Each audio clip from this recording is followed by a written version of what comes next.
जय श्रीमन नारायण। बृहस्पतिवार व्रत कथा। बोलिए बृहस्पति देव भगवान की जय। यह व्रत बृहस्पतिवार को रखना चाहिए तथा इस दिन व्रत को करने वाले मनुष्य को साबुन से स्नान करना, नाखून काटना, बाल काटना या धोना, कपड़े धोना, गोबर आदि लीपना, हजामत करना व मांस मदिरा आदि का सेवन नहीं करना चाहिए। इस व्रत में केले का पूजन करना चाहिए। कथा और पूजन के समय मन, कर्म और वचन से शुद्ध होकर मनोकामना पूर्ति के लिए बृहस्पति देव से प्रार्थना करनी चाहिए।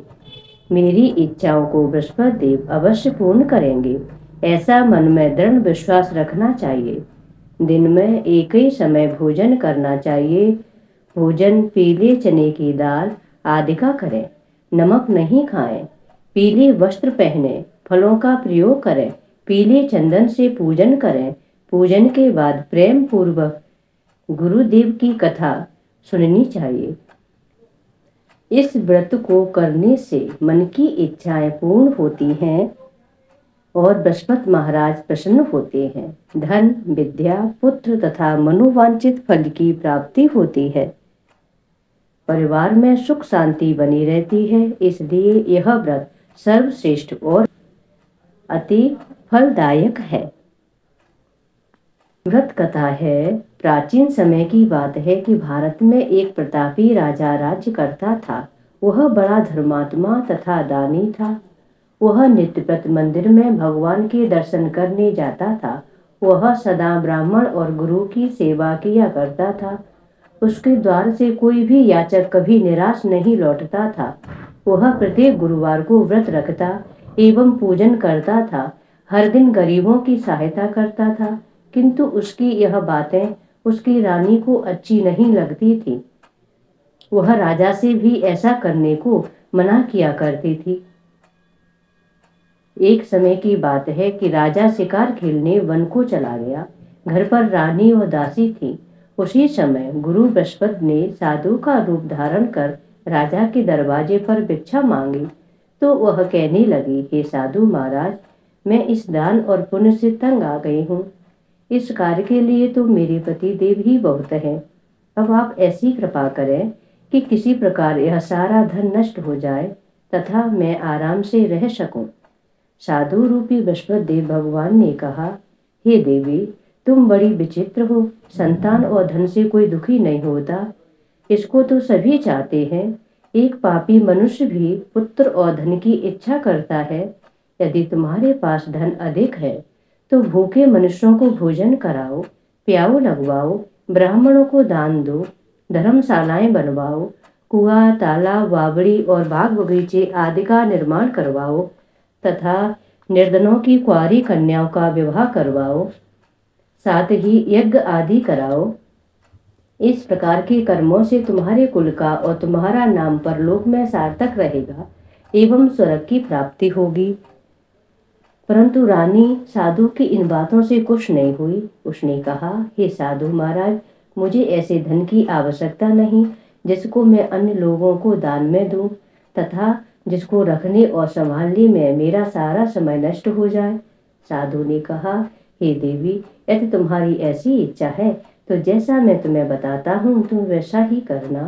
बृहस्पतिवार के दिन घर को गोबर से लीपना, अपने बालों को पीली मिट्टी से धोना, बालों को धोते समय स्नान करना, राजा से कहना वह हजामत करवाए। तुम भोजन में मांस मदिरा का प्रयोग करना, कपड़ा धोबी के यहाँ धुलने डालना। इस प्रकार 7 बृहस्पतिवार करने से तुम्हारा सब धन नष्ट हो जाएगा। यह कहकर साधु महाराज रूपी बृहस्पति देव अंतर ध्यान हो गए। रानी ने साधु की कहे अनुसार 7 बृहस्पतिवार वैसा ही करने का निर्णय किया। साधु के बताए अनुसार करते हुए अभी उसे केवल 3 बृहस्पतिवार ही बीते थे कि उसकी समस्त धन संपत्ति नष्ट हो गई। भोजन के लिए दोनों समय परिवार तरसने लगा तथा सांसारिक भोगों से दुखी रहने लगा। तब वह राजा अपनी रानी से कहने लगा कि हे रानी, तुम यहाँ पर रहो, मैं दूसरे देश को जाता हूँ, क्योंकि यहाँ पर मुझे सभी मनुष्य जानते हैं। इसलिए मैं यहाँ कोई कार्य नहीं कर सकता। देश में चोरी परदेश भीख बराबर है। ऐसा कहकर राजा परदेश को चला गया। वह नित्य वन से लकड़ी काट कर लाता और शहर में लाकर बेच देता। इस तरह वह अपना जीवन व्यतीत करने लगा। इधर राजा के बिना रानी और दासी दुखी रहने लगी। किसी दिन भोजन मिलता, किसी दिन वो जल पीकर ही रह जाती। एक समय रानी और दासी को 7 दिन बिना भोजन के व्यतीत हो गए। तो रानी ने अपनी दासी से कहा, हे दासी, यहाँ पास ही के नगर में मेरी बहन रहती है। वह बड़ी धनवान है। तू उसके पास जा और वहां से 5 सिर बेजर मांग कर ले आ, जिससे कुछ समय के लिए गुजर हो जाएगी। दासी रानी की बहन के पास गई। रानी की बहन उस समय पूजा कर रही थी। बृहस्पतिवार का दिन था। दासी ने रानी की बहन से कहा, हे रानी, मुझे आपकी बहन ने भेजा है, मुझे 5 सेर बेजर दे दो। दासी ने यह बात अनेक बार कही, किंतु रानी की बहन ने कोई उत्तर नहीं दिया, क्योंकि वह उस समय बृहस्पतिवार की कथा सुन रही थी। तब दासी को रानी की बहन से कोई उत्तर नहीं मिला तो वह बहुत दुखी हुई। उसे क्रोध भी आया। वह लौटकर रानी से बोली, हे रानी, आपकी बहन तो बहुत घमंडी है। वह छोटे लोगों से बात भी नहीं करती। मैंने उससे कहा तो उसने कोई उत्तर नहीं दिया। मैं वापस चली आई। रानी बोली, हे दासी, इसमें उसका कोई दोष नहीं। जब बुरे दिन आते हैं तब कोई आश्रय नहीं देता। अच्छे बुरे का पता विपत्ति में ही लगता है। जो ईश्वर की इच्छा होगी वही होगा। यह सब हमारे भाग्य का दोष है। उधर रानी की बहन ने सोचा कि मेरी बहन की दासी आई थी, परंतु मैं उससे नहीं मिली और न बोली, उससे वह दुखी हुई होगी। कथा सुन और विष्णु भगवान का पूजन समाप्त कर वह अपनी बहन के घर आई और कहने लगी, हे बहन, मैं बृहस्पतिवार का व्रत कर रही थी, तुम्हारी दासी गई, किंतु जब कथा होती है तब तक न उठते हैं और न बोलते हैं, इसलिए मैं नहीं बोली। कहो दासी क्यों गई थी? रानी बोली, बहन, हमारे घर अनाज नहीं था। वैसे तुमसे कोई बात छिपी नहीं है, इस कारण मैंने दासी को तुम्हारे पास 5 सेर बेजर लेने के लिए भेजा था। रानी की बहन बोली, बहन देखो, बृहस्पतिवार भगवान सबकी मनोकामना पूर्ण करते हैं। देखो, शायद तुम्हारे घर में अनाज रखा हो। यह सुनकर दासी रानी के अंदर गई तो वहां उसे एक घड़ा बेजर का भरा मिल गया। उसे बड़ा आश्चर्य हुआ। पहले उसने एक ही बर्तन देख लिया था। उसने बाहर आकर यह बात बहन को बताई। तब दासी अपनी रानी से कहने लगी, हे रानी, देखो, वैसे हमको जब अन्न नहीं मिलता तो हम रोज ही व्रत करते हैं। अगर उनसे व्रत की विधि और कथा पूछ ली जाए तो हम भी उसे कर लिया करेंगे। दासी के कहने पर रानी ने अपनी बहन से बृहस्पतिवार व्रत के बारे में पूछा। उसकी बहन ने बताया, बृहस्पतिवार के व्रत में चने की दाल और मुनक्का से विष्णु भगवान का केले की जड़ में पूजन करें तथा दीपक जलाएं, पीला भोजन करें तथा कथा सुने। इस प्रकार करने से बृहस्पति भगवान प्रसन्न होते हैं। वे अन्न, पुत्र, धन देते हैं, मनोकामनाएं पूर्ण करते हैं। व्रत और पूजन की विधि बताकर रानी की बहन अपने घर लौट गई। रानी और दासी दोनों ने निश्चय किया कि वो बृहस्पति देव भगवान का पूजन अवश्य करेंगे। 7 दिन बाद जब बृहस्पतिवार आया तो उन्होंने व्रत रखा। गुड़साल में जाकर चना और गुड़ बीन लाई तथा उसकी दाल से उन्होंने केले की जड़ तथा विष्णु भगवान का पूजन किया। अब भोजन पीला कहाँ से आए?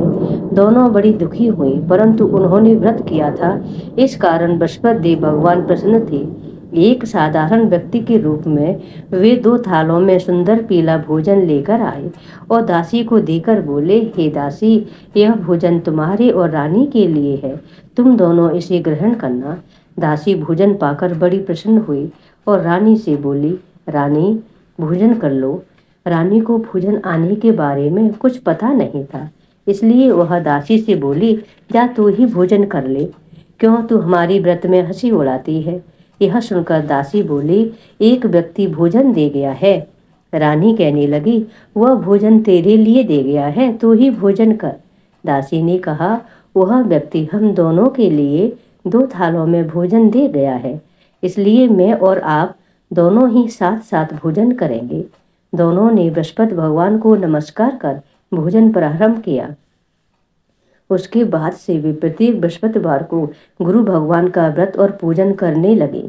बृहस्पति भगवान की कृपा से उनके पास पहले के समान धन हो गया, किंतु रानी फिर पहले की तरह से आलस्य करने लगी। तब दासी बोली, देखो रानी, तुम पहले से भी इसी प्रकार आलस्य करती थी। तुम्हें धन के रखने में कष्ट होता था, इस कारण सभी धन नष्ट हो गया। अब बृहस्पति भगवान की कृपा से धन मिला है, तो फिर तुम्हें आलस्य होता है। बड़ी मुसीबतों के बाद हमने यह धन पाया है, इसलिए हमें दान पुण्य करना चाहिए तथा भूखे मनुष्यों को भोजन कराना चाहिए। हे रानी, तुम प्याऊ लगवाओ, ब्राह्मणों को दान दो, कुआं, तालाब, वावड़ी आदि का निर्माण करवाओ, मंदिर, पाठशाला बनवाकर दान दो, कुंवारी कन्याओं का विवाह कराओ, धन को शुभ कार्यों में खर्च करो, जिससे तुम्हारे कुल का यश बढ़े तथा स्वर्ग की प्राप्ति हो और पितृ प्रसन्न हो। दासी की बात मानकर रानी ने इसी प्रकार के कर्म करना प्रारंभ कर दिए। इससे उसका काफी यश फैलने लगा। एक दिन रानी और दासी आपस में विचार करने लगे कि न जाने राजा किस दशा में होंगे, उनकी कोई खोज खबर नहीं है। बृहस्पति भगवान से उन्होंने प्रार्थना की और भगवान ने रात्रि में राजा को स्वप्न में कहा, हे राजा उठ, तेरी रानी तुझको याद करती है, अब तू अपने देश को लौट जा। राजा प्रातः काल उठा। वह विचार करने लगा कि स्त्री जाति खाने और पहनने की साथी होती है, पर भगवान की आज्ञा मानकर वह अपने नगर को चलने के लिए तैयार हो गया। जब राजा परदेश गया तो परदेश में बहुत दुखी रहने लगा। प्रतिदिन वह वन से लकड़ी बीनकर लाता और उसे शहर में बेचकर अपने दुखी जीवन को बड़ी कठिनता से व्यतीत करता था। एक दिन राजा दुखी हो अपनी पुरानी बातों को याद करके रोने लगा। उस वन में बृहस्पति देव एक साधु का रूप धारण कर आए और राजा के पास आकर बोले, हे लकड़हारे, तुम इस सुनसान वन में किस चिंता में बैठे हो, मुझे बताओ। यह सुनकर राजा के नेत्रों में जल भर आया और वह साधु की वंदना कर बोला, हे प्रभु, आप सब कुछ जानने वाले हैं। इतना कहकर राजा ने साधु को अपनी संपूर्ण कहानी सुना दी। महात्मा दयालु होते हैं। वे राजा से बोले, हे राजा, तुम्हारी पत्नी ने बृहस्पति देव के प्रति अपराध किया था, जिसके कारण तुम्हारी यह दशा हुई है। अब तुम किसी प्रकार की चिंता मत करो, भगवान तुम्हें पहले से अधिक धन देंगे। देखो, तुम्हारी पत्नी ने बृहस्पतिवार का व्रत प्रारंभ कर दिया है।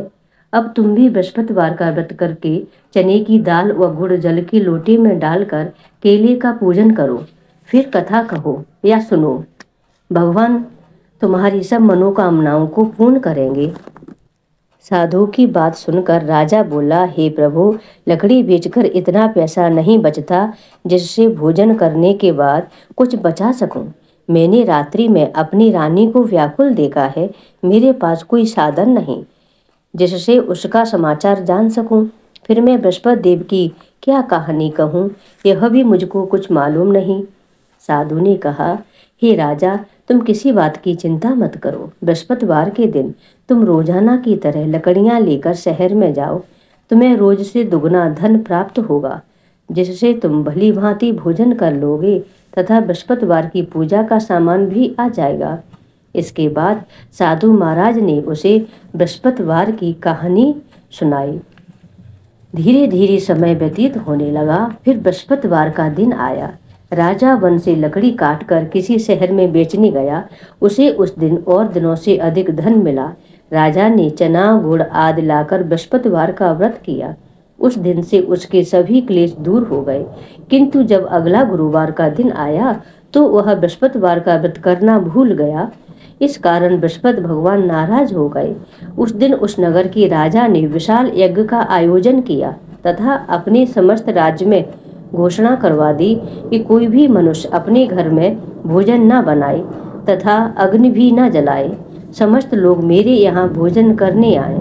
इस आज्ञा को न जो नहीं मानेगा उसको फांसी की सजा दी जाएगी। राजा की आज्ञा अनुसार राज्य के सभी वासी राजा के भोज में सम्मिलित हुए, लेकिन लकड़हारा कुछ देर से पहुंचा, इसलिए राजा उसको अपने साथ महल में ले गया।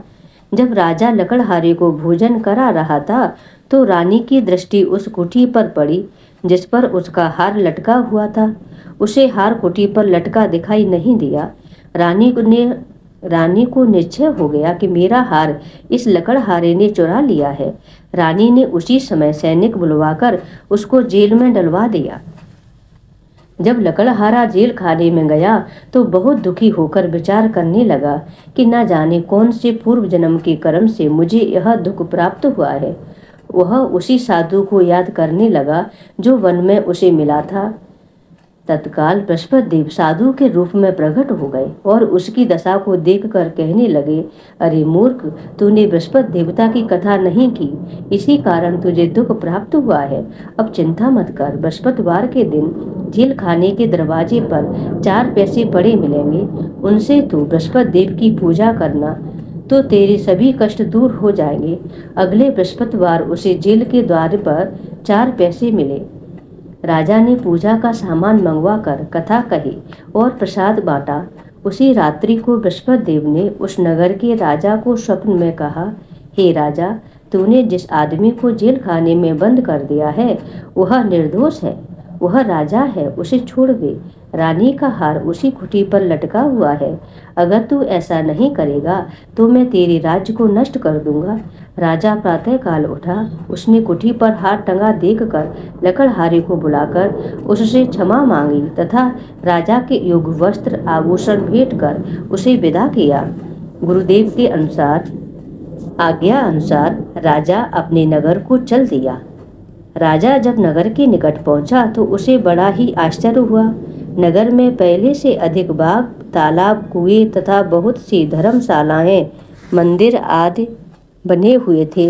राजा ने पूछा कि यह किसका बाग और धर्मशाला है। तब नगर के सब लोग कहने लगे, यह सब रानी और दासी द्वारा बनवाए गए हैं। राजा को आश्चर्य हुआ और क्रोध भी आया। जब रानी ने यह खबर सुनी कि राजा आ रहे हैं तो उसने अपनी दासी से कहा, हे दासी, देख राजा हमको कितना बुरी हालत में छोड़ गए थे। वह हमारी ऐसी हालत देखकर लौट नहीं जाए, इसलिए तू दरवाजे पर खड़ी हो जा।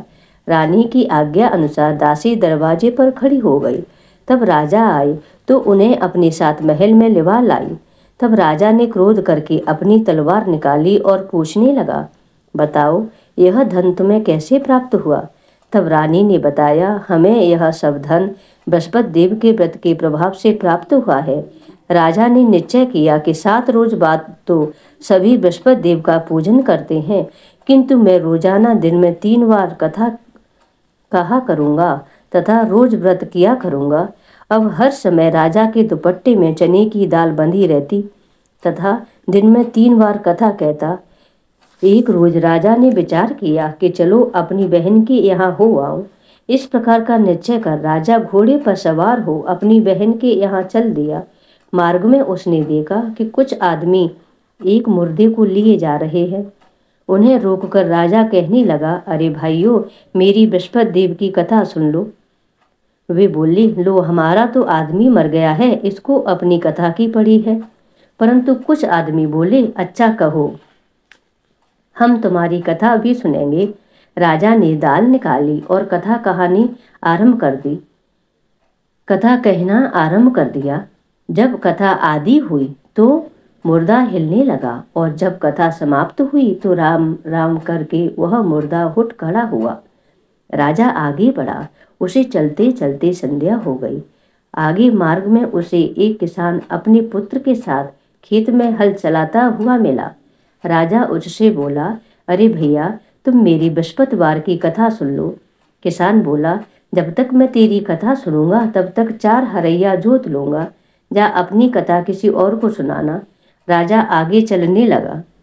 राजा के अड़ते ही बैल पछाड़ खाकर गिर गए तथा किसान के पेट में बहुत जोर से दर्द होने लगा।